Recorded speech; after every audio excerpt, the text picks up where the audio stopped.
You know that voice in your head that says, you're not good enough?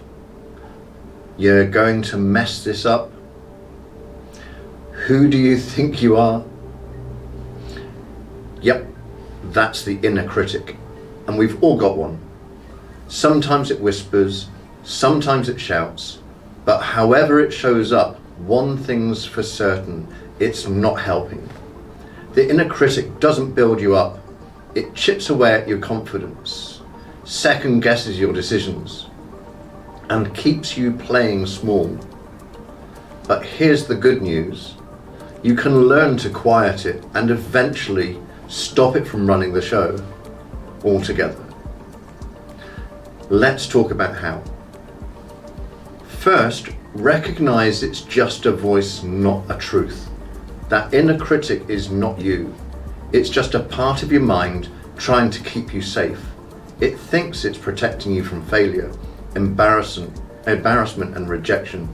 But in reality, it's holding you back from growth, success, and the things you're actually capable of. The moment you can say, there it is again, instead of believing every word, it starts to lose its power.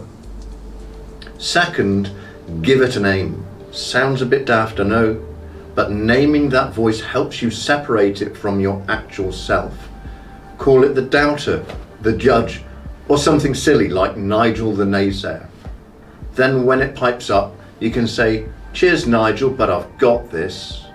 It's a simple trick, but it creates just enough distance to stop taking it so seriously. Third, question the script. The inner critic loves to speak in absolutes. You always mess up. You'll never be good enough. Start asking questions like, is that really true? Where's the evidence? What would I say to a friend in this situation?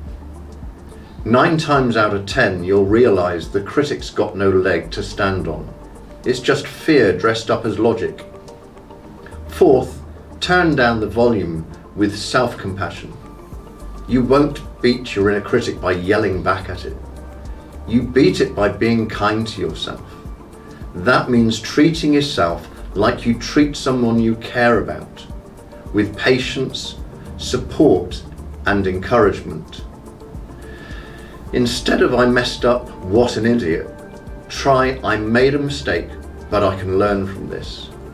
It might feel odd at first, but the more you practice, the more natural it becomes. Fifth, remember your wins. The inner critic has a selective memory.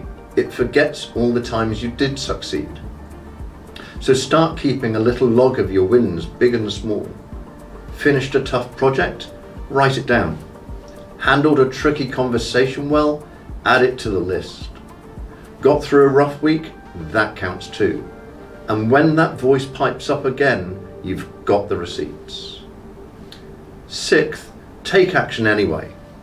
The inner critic thrives when you hesitate. It feeds off indecision, off procrastination, off those moments when you're on the fence and easy to shake. So the best way to silence it, take action. You don't need to feel confident to start. You just need to start. Confidence often follows action, not the other way around. Seventh, limit comparison. One of the inner critic's favorite tricks is to point at someone else and say, see, they're doing better than you. So be careful about what you're feeding your mind. Social media, office gossip, constant comparison, it all fuels that voice.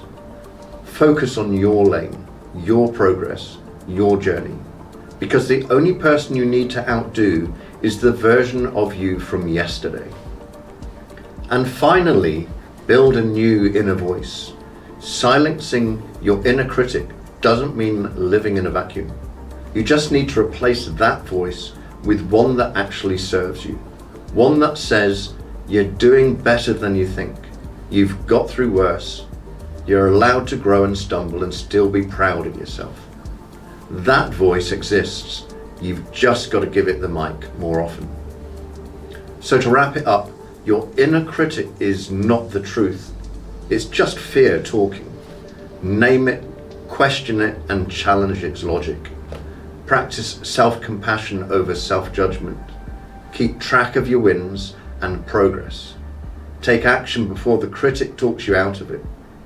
Stop comparing your story to someone else's and build a kinder, wiser voice inside that has your back. You don't have to shout all over the critic. You just need to stop letting it run the show. Because once you do, you'll realize you were always more capable, more creative, and more resilient than that voice ever gave you credit for.